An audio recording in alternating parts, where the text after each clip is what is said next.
Hi, people.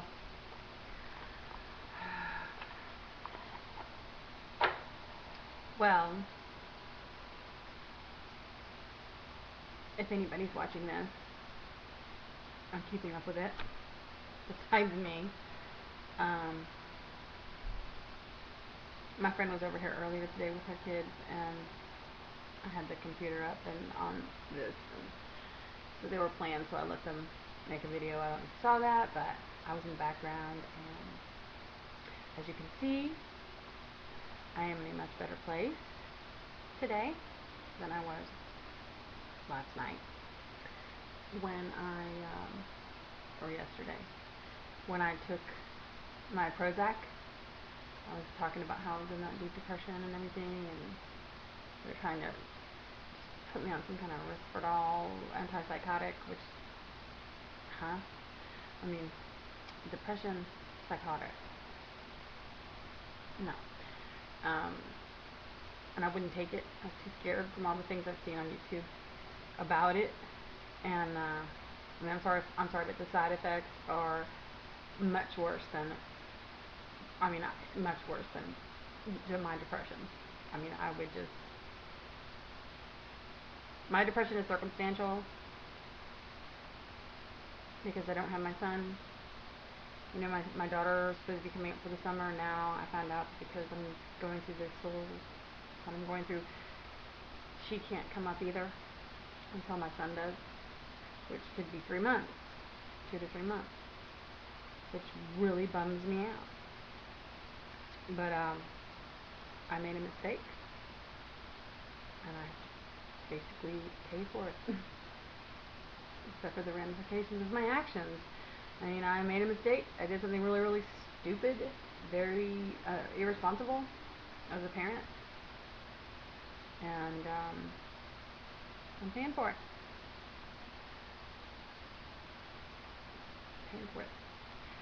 So anyway, as you can see, my hair is done. I washed it. I took a shower and put some makeup on today a little bit. Of course, it's worn off a little bit, but the Prozac definitely got me out of that depression, and I was like, okay. And I know they say, it takes 2 to 4 weeks for the effects of Prozac. Well, that's when you're first starting. If you've been taking it for years and you stop, and then you feel, in my experience, when I feel weird, or, not weird, but like depressed or whatever, whenever I've started taking it again,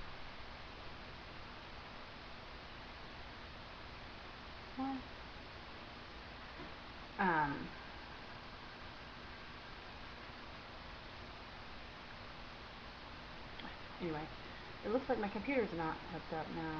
Anyway, whenever I started taking it again, I usually feel better within a few hours, and I did. And today I was able to get up, take a shower, clean the house, get out and do some things I needed to do, visit with my friend, have her kids over and stuff. So it was a good thing. It was a bummer though to find out that my daughter's not going to be able to come up. I mean, I can go see my children anytime I want to, but my light, or is it light? But when you think that you're gonna get to see your baby, whichever one it is, and then it really sucks when someone else is in charge of your family.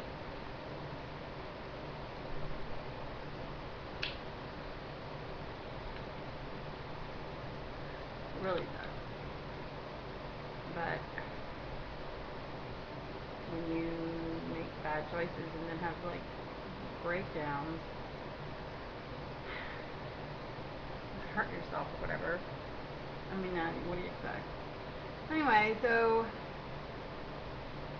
I'm not feeling depressed like I was before, but I'm definitely not feeling ecstatic or really happy about anything. But I guess it wouldn't be that big of a deal if I had enough money coming in that I could put gas in my car to drive down the 93 miles I got to drive to see the kids. And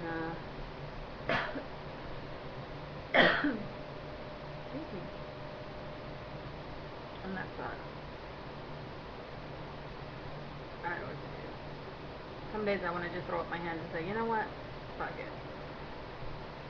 But I can't. I don't mean fuck it like suicide. I mean like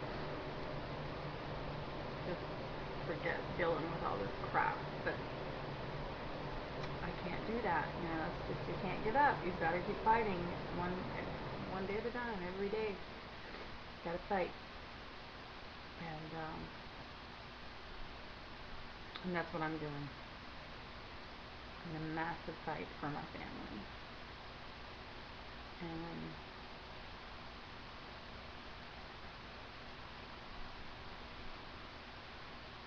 I don't know, it seems like I come on here and all I ever do is complain, bitch. But that's just what, I mean, this is unscripted, you know. This is me. What you see is what you get. I'm just being honest, and you know, I'm just kind of doing it more obviously for myself because I haven't had very many views, and I don't know how to get my stuff viewed, and I'm not sure if I really want it viewed anyway. But it's kind of good for me to be able to go back and look at certain things and go, oh, okay, I remember that. So I just want to document this time in my life so that I can go back into it later and, you know, remind myself you'll never want to go there again. Before I pick up a drink ever again, all I gotta do is look at these tapes and what I've had to go through because of the time that I picked up a drink and lost it. So I have to keep them on here for me. Even if eventually, which I haven't yet because I haven't had any views, but eventually when somebody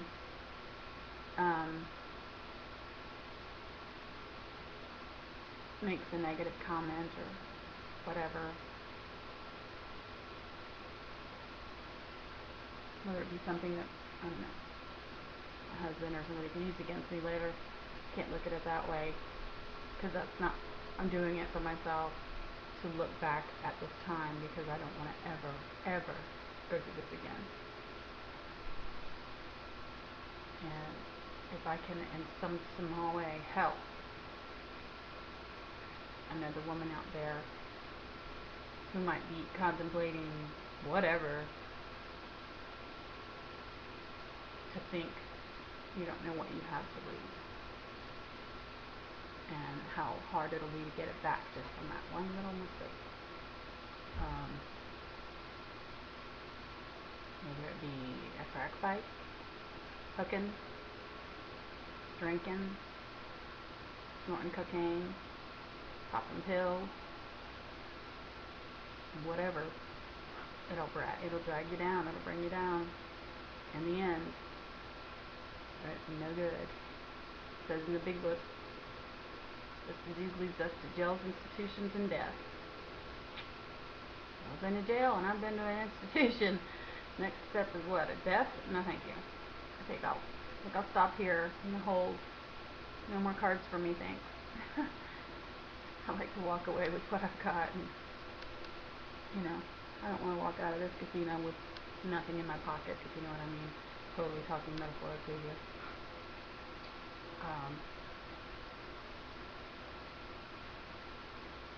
Yeah. That's just what's going on today. Keep up to date.